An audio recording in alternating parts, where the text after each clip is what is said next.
नमस्कार दोस्तों, मैं हूं टाइगर जितेंद्र जी। कोलकाता के आरजी कर मेडिकल कॉलेज में रेजिडेंट डॉक्टर के साथ घटी घटना आपको याद होगी। बीजेपी ने आसमान सिर पे उठा लिया था। पूरे देश में हंगामा मच गया था और मचना भी चाहिए था, लेकिन बिहार की राजधानी पटना में उससे भी ज्यादा दुर्दांत घटना घटी है। मगर भाजपा और उसकी पालतू मीडिया ने उसे दबाने में पूरी ताकत झोंक दी, क्योंकि 17 साल की लड़की वो गरीब थी, साधारण परिवार से आती थी और दिल्ली के दलाल पत्रकारों को ये सूट नहीं करता। उस बच्ची को मरे 10 दिन से ज्यादा बीत चुकी है, लेकिन भाजपा के तमाम चमचा और चमचियों में से किसी का एक ट्वीट तक नहीं दिखा। ना रुपया लियाकत का, ना सुशांत सिन्हा का, ना सुधीर चौधरी का, ना नविका कुमार का। जानते हैं क्यों? क्योंकि नीतीश कुमार के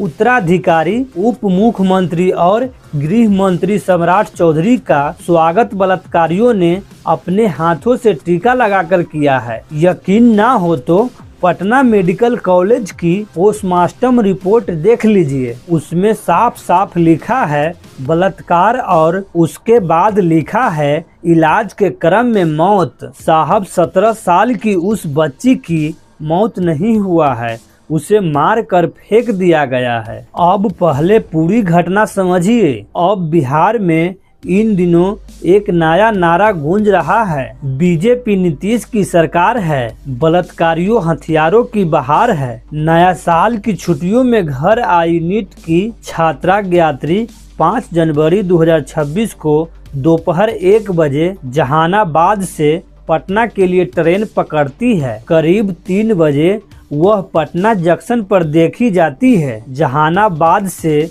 पटना की दूरी महज 48 किलोमीटर है। 3:30 बजे वह शंभू गर्ल्स हॉस्टल में पहुंचती है और वह अपने पिता को फोन करके बताती है कि वह बिल्कुल सही सलामत पहुंच गई है। लेकिन अगले दिन 6 जनवरी को हॉस्टल के बाहर के एक आदमी का फोन आता है, आपकी बेटी बेहोश मिली है। बाद में हॉस्टल वार्डन फोन करती है कि बच्ची की हालत बेहद नाजुक है। परिवार भागता हुआ पटना पहुंचता है, लेकिन छात्रा से मिलने नहीं दिया जाता है। 7 जनवरी को परिजन हॉस्टल में उसका कमरा देखने जाता है तो कमरा पूरी तरह साफ किया जा चुका था, पोछा लग चुका था, साबुत गायब। 8 जनवरी को शाम 6 बजे से 10 बजे के बीच बच्ची को थोड़ी होश आती है और वह इशारों में बताती है कि उसके साथ गलत हुआ है, लेकिन अस्पताल प्रशासन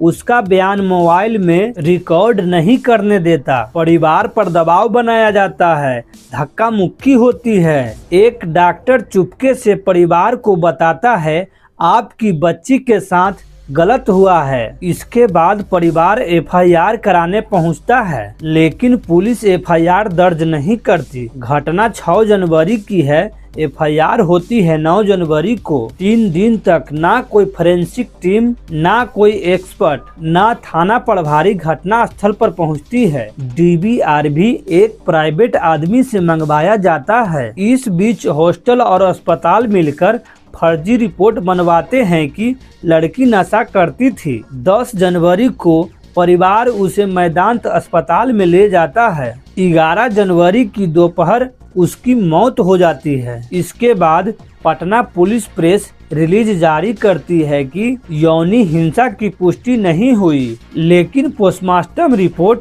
सारी सच्चाई खोल देती है। रिपोर्ट में लिखा है यौनी हिंसा हुई, जबरदस्त संघर्ष के निशान, गर्दन और कंधे पर नाखून के गहरे निशान, शरीर पर खरोच और नीले धब्बे, प्राइवेट पार्ट पर गंभीर चोट, 1 से अधिक लोगों की संलिप्तता की आशंका। इसके बाद भी न्याय के जगह परिवार और प्रदर्शनकारियों पर भी केस दर्ज होता है। तब जाकर एसआईटी बनाने की बात होती है। यह पूरी घटना बिहार में बलात्कारियों और हथियारों की बहार की जीती जागती तस्वीर है। ऐसे ही जरूरी खबरों के लिए चैनल को सब्सक्राइब करें। धन्यवाद।